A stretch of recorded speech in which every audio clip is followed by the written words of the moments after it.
शादी से घुटन महसूस करती थी। प्रियंका अपने ससुराल अपने पति के साथ रुकना ही नहीं चाहती थी।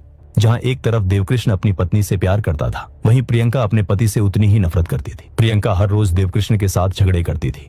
वो हर दिन पूरे परिवार के सामने देवकृष्ण को उसके रंग और रूप को लेकर बेइज्जत करती थी। वो उसके मुंह पर चिल्लाती थी, तुम काले हो, तुम मेरा लेवल मैच नहीं करते, तुम मुझे डिजर्व नहीं करते। एक जवान पति के लिए इससे बड़ी बेइज्जती और मानसिक शोषण क्या हो सकता है। लेकिन देवकृष्ण इस उम्मीद में सब कुछ सहता रहा कि शायद एक दिन सब ठीक हो जाएगा। और प्रियंका ये सब इसीलिए कर रही थी क्योंकि वो कमलेश से प्यार करती थी। इन दोनों का अफेयर साल 2017 से ही चल रहा था, यानी ससुराल आने से पहले से ही प्रियंका का दिल कमलेश के लिए धड़कता था।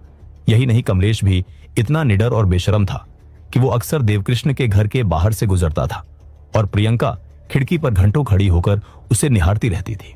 एक दिन देवकृष्ण ने प्रियंका को कमलेश के साथ देर रात बात करते हुए पकड़ लिया, जिसके बाद दोनों के बीच काफी बहस हुई। लेकिन देवकृष्ण उस समय चुप रहा, ये सोचकर कि गांव में उसकी बदनामी होगी कि उसकी पत्नी किसी शादीशुदा लड़के से अफेयर कर रही है, इसीलिए वो चुप रहा।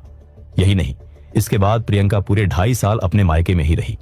देवकृष्ण ने प्रियंका से काफी बार वापस ससुराल आने के लिए कहा, लेकिन प्रियंका अपनी जिद पर अड़ी रही।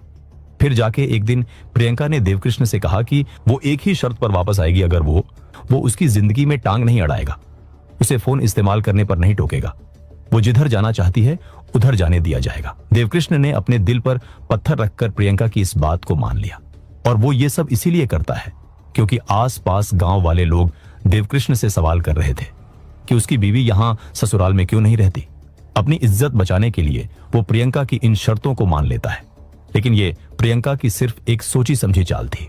2.5 साल जब वो अपने मायके में थी, वो अक्सर कमलेश के साथ मिलती थी। अक्सर वो होटल रूम्स में जाया करते थे। प्रियंका कमलेश के प्यार में डूब चुकी थी। वो चाहती थी कि किसी तरह से देवकृष्ण को रास्ते से हटा दिया जाए, जिससे प्रियंका एक बेचारी विधवा बनकर सबकी सहानुभूति हासिल कर लेगी और उसे देवकृष्ण की प्रॉपर्टी भी मिल जाएगी, जिसके बाद वो कमलेश के साथ अपना जीवन बिताएगी। मार्च 2026 में दोनों मिलकर देवकृष्ण को मारने का प्लान बना रहे थे, जिसके बाद प्रियंका और कमलेश ने एक प्रोफेशनल कॉन्ट्रैक्ट किलर की तलाश शुरू कर दी थी। और उनकी ये तलाश खत्म हुई सुरेंद्र भाटी नाम के एक शख्स पर। सुरेंद्र एक लोकल सुपारी